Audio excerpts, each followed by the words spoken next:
Malala's Magic Pencil, written by Malala Yousafzai, illustrated by Kerascoët. Do you believe in magic? When I was younger, I used to watch a TV show about a boy who had a magic pencil. If he was hungry, he drew a bowl of curry, and it appeared. If he and his friends were in danger, he drew a police officer. The boy was a little hero, always protecting people who needed help. How I wanted a magic pencil too.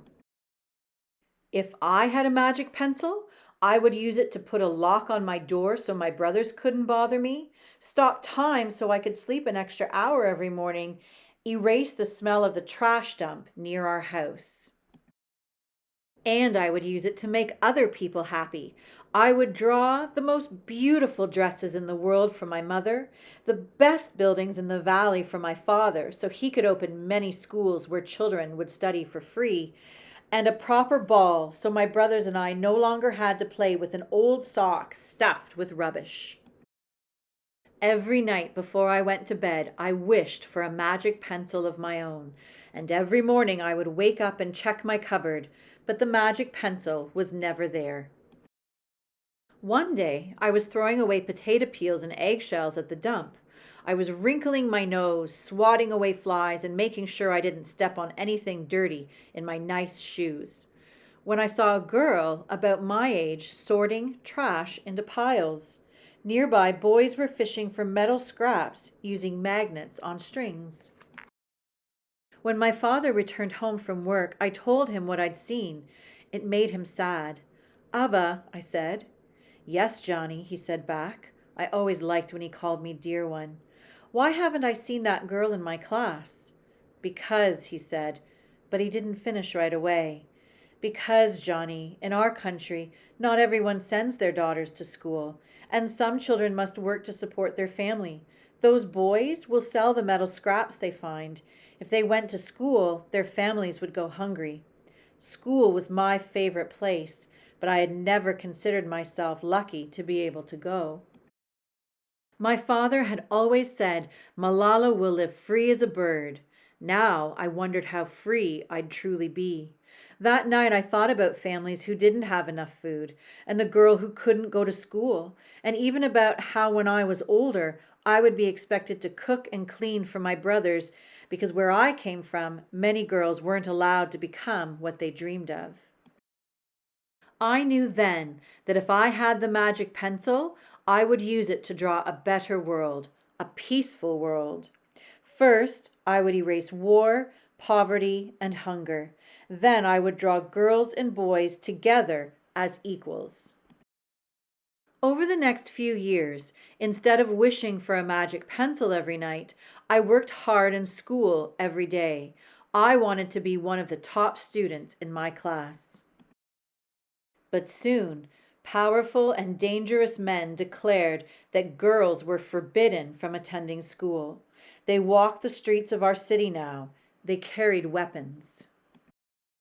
One by one, girls stopped coming to school. "Abba, where are all the students?" "They don't feel safe here anymore, Johnny."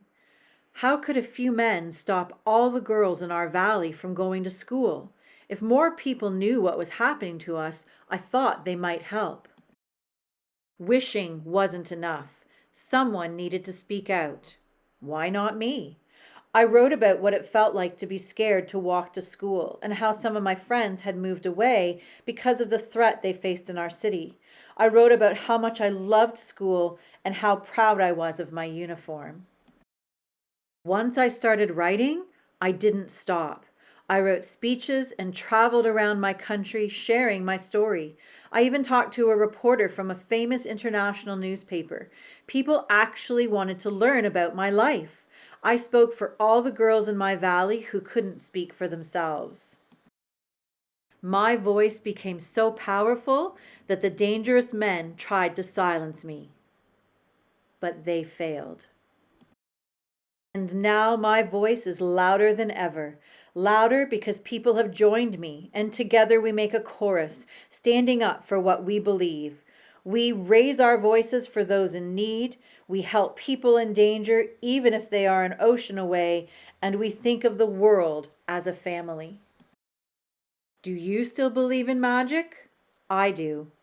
I wrote alone in my room, but people all over the world were reading my story. Millions now know it and help me spread my message of hope.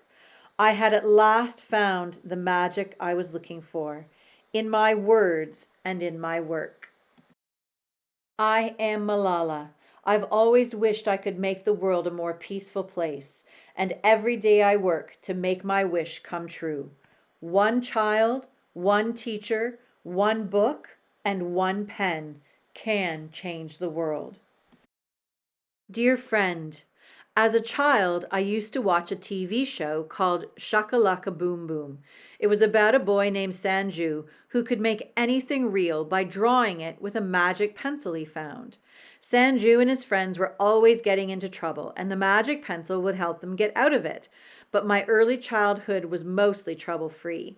I grew up in the beautiful Swat Valley in northwest Pakistan, the sister of two cheeky little brothers and the only daughter of a resilient mother and an inspiring father who was a school principal. Trouble came to my valley when I was 10 years old, and girls were forbidden from going to school.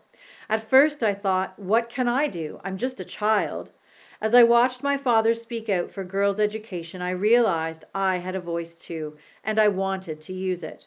I believed then, as I believe now, that all children should have access to education. When we are young, we feel powerless. We rely on adults to do the serious work. However, when real danger threatened my right to go to school, I felt stronger than ever, and I found power in my voice. Once I wished for Sanju's magic pencil. Now I know that when you find your voice, every pencil can be magic. I hope that my story inspires you to find the magic in your own life and to always speak up for what you believe in. Magic is everywhere in the world, in knowledge, beauty, love, peace. The magic is in you, in your words, in your voice. Malala.